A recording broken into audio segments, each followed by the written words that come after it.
أعوذ بالله من الشيطان الرجيم. بسم الله الرحمن الرحيم. الحمد لله رب العالمين، والصلاة والسلام على سيدنا محمد وعلى آله وصحبه أجمعين.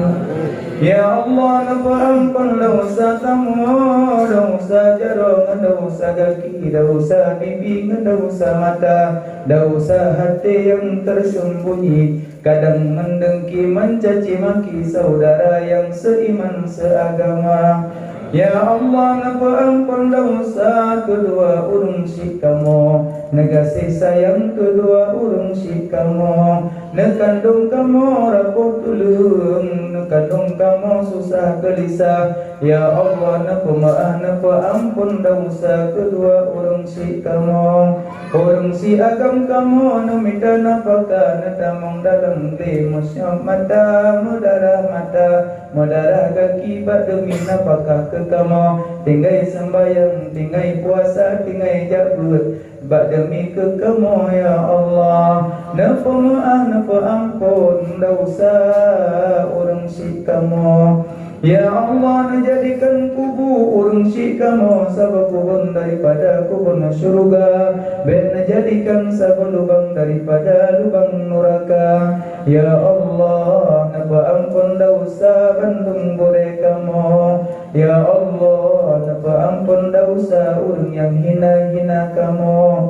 Ya Allah, napa ampun dosa urang yang fitnah-fitnah kamu. Ya Allah, napa ampun dosa urang yang buka aib kamu.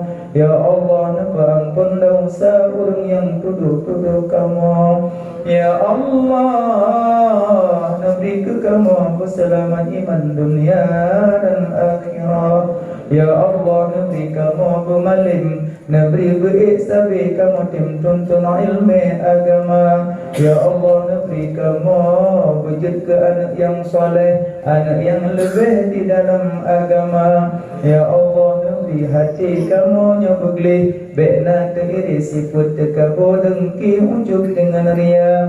Ya Allah, nabri ke kamu akhlak kamu yang bujrah, Nabi suri dan contoh tauladan akhlak Rasul Mustafa. Ya Allah, hadirkan Nabi kamu di saat kamu sakratul maut. Ya Allah, hadirkan Nabi kamu di saat kamu di alam kubur. Ya Allah, kamu malamnya terkena dengan izin doa. Ya Allah, kamu ajak perayu orang yang neperayu ledon. Ya Allah, Nabi kamu singa bermusabat dengan Rasul pilihan di dalam syurga drone. Ya Allah, ya Allah, kamu malamnya terguna dengan izin doa. Ya Allah, kamu ajak selawat ke orang yang nama selawat ledon. Ya Allah, Nabi kamu singa bermurah syafaat di yaumil mizan yang sangat haru-hara dan duka cita.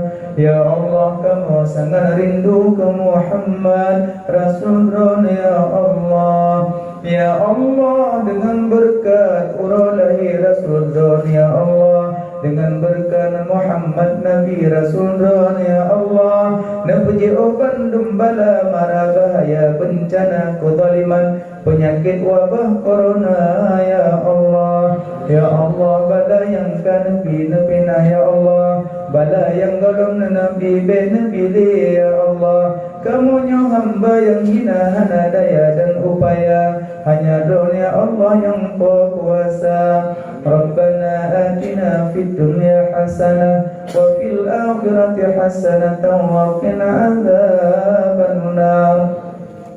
Wa sallallahu ala sayyidina Muhammad wa ala alihi wa sahbihi ajma'in. Walhamdulillahi rabbil alamin. Al-Fatihah.